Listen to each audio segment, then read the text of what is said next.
Very good. Well, again, I just want to welcome everybody. I'm excited to have you here. It's a staggering statistic, but like 98%, and correct me if I'm wrong, Troy, of people who profess to be Christians do not share their faith at all. And one of the biggest reasons that people state that they don't share their faith is they say they don't know what to say. So we are going to try to remedy to that tonight, and we're going to learn a really simple, straightforward way to share the gospel, and we're excited about that. So Troy, why don't you come on up, get your microphone on. Okay. Hopefully it's testing. Check one, check two. That sounds pretty good. Okay. This is Troy. Everybody, welcome him. Hey. My name is Troy Cooper, and my wife Rachel and I and our family of 5 children, soon to be 6 in August, we serve as missionaries, and we were sent by a local church in Indianapolis down here to South Florida to serve through a local church in Stuart a couple months ago. And we are part of a network of missionaries and trainers that has a vision to see 50 major cities in the U.S. reached in the next 5 years. And we are very excited to be following God on His mission. Just like you guys, we're missionaries. We're all missionaries. If we're followers of Christ, we're a part of His mission, and we're just really excited to serve on His mission. I'm going to tell you a little bit about myself before we jump into the training. I grew up in a family that was very far from God.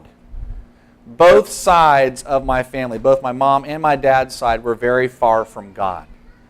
And then one day, something pretty awesome happened, and I'm going to need a few volunteers to help me with this. Okay, yeah, come on back. Come up front here, okay? And I need a female. Pink dress, you up for this? Come on. You up for this? All right, thank you. Okay, so you sir, are a school administrator. Okay? You weren't a pastor, you weren't a missionary, you were a follower of Jesus whose full-time occupation was school administrator, but what you really are is a follower of Christ. Okay?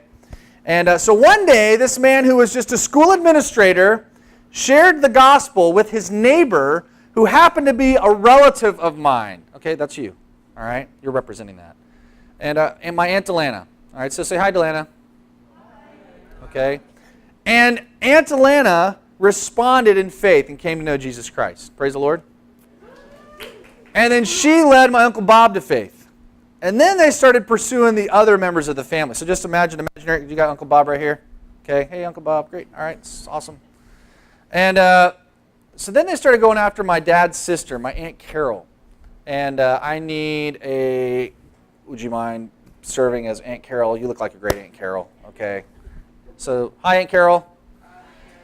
So Aunt Elena was just continually trying to pursue my Aunt Carol, my dad's sister, with the gospel. And she was just like, no, stop it. And finally she said, look, if I go to this Bible study thing, it was actually a women's retreat, will you stop talking about Jesus? She said, sure. So they went, and she repented and believed in Jesus. Okay? And then she went home, and she led my Uncle David to Christ, who's a pastor serving in Oklahoma now. All right? Uncle David, woo! One of the wildest men I've ever met. Awesome, but radically saved. Then they started to pursue after other members of the family. Okay? My mom and dad. So why don't you guys serve? Come on, this is my daughter Maya, all right, and my son Malachi. It was really cool. My mom and dad were just really not interested in following Jesus. They were kind of annoyed that they were losing their partying friends, and my mom was getting a little concerned for my dad, so she asked them if they would pray for my dad as he was on a business trip. And so they prayed. So you guys are praying? Oh, just praying, Lord, please work. And my dad it was actually an answer to their prayers. I won't go into it, but the answer to prayer is that he would get sick. And he got really sick. He's physically sick, and he cries out to Jesus, and he comes to faith. My mom saw he answered. She comes to faith in Jesus. And they raised me to be in a Christian home with my siblings. And next thing you know, it spreads. Okay, 4 generations. Grandparents. Then there's how many grandkids? I don't know. Some of them are here. Okay, grandkids that are raised to know Christ and given the opportunity then to follow Him and are serving the Lord. How many are there? 17 grandkids.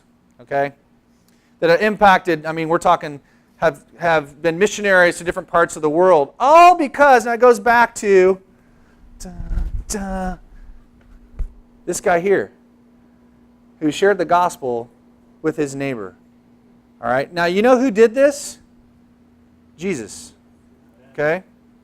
Jesus did this.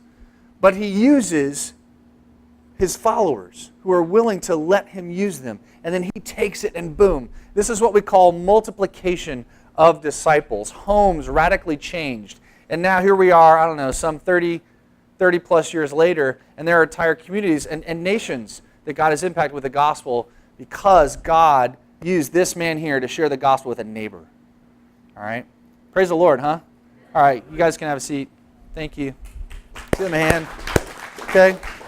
So I was raised in a Christian home, and I grew up, and eventually I became a youth pastor at a church, and I did student ministries for about 12 years. And one of the things I was really convicted of in my 12 years of ministry was I didn't have a lot of fruit as far as new disciples. I had the wonderful privilege of being discipled by a missionary, we'll just call him Steve, who was serving in Southeast Asia. And whenever he would come home, he would pass on these ideas and teachings and principles that he was using to multiply healthy disciples and healthy churches in Southeast Asia. And he trained me in a process known as T4T. Say that. T4T. It stands for Training for Trainers. That's all you need to know for now. But this was a process that was being used to multiply healthy disciples and healthy churches of Jesus Christ all over the world. China, some of the flags in here. China, India, Nepal. My team leader served in Nepal. They saw 1 million disciples come to faith in 10 years. Europe, Central and South America, and now God's really doing an awesome work here in the United States. Really seeing some multiplying disciples and churches. And which shouldn't surprise us because we know God is on mission to make his name great. So he began to train me in this process, but I was really convicted that I didn't see a lot of fruit as far as new disciples because I thought, well, that's just for Southeast Asia. What you're teaching me is not for here. I'm just going to keep doing what I'm doing. And then in 2011, I went on a missions trip to Southeast Asia where he was serving, and I saw these disciples that were multiplying in a communist country and these churches that were multiplying in a communist country and the fruit that they were bearing in their lives and the way that they were actually impacting their nation with the gospel. And I just broke, and I repented and asked the Lord to forgive me because I was not bearing the fruit of obeying Jesus' command to make disciples. And what was worst off was the students and the families that I was in charge of shepherding and leading. They weren't either because they were following me. Okay? So they were following my leadership, which led to, in my opinion, disobeying Christ's command to make disciples. And so that weighed really heavy on me. I repented. I went back. I was like, we are committed to making disciples and equipping others to do that. So that's what we do, and we love it. And we're excited to be here in South Florida, where there is 96% unchurched community here in South Florida. Did you know that?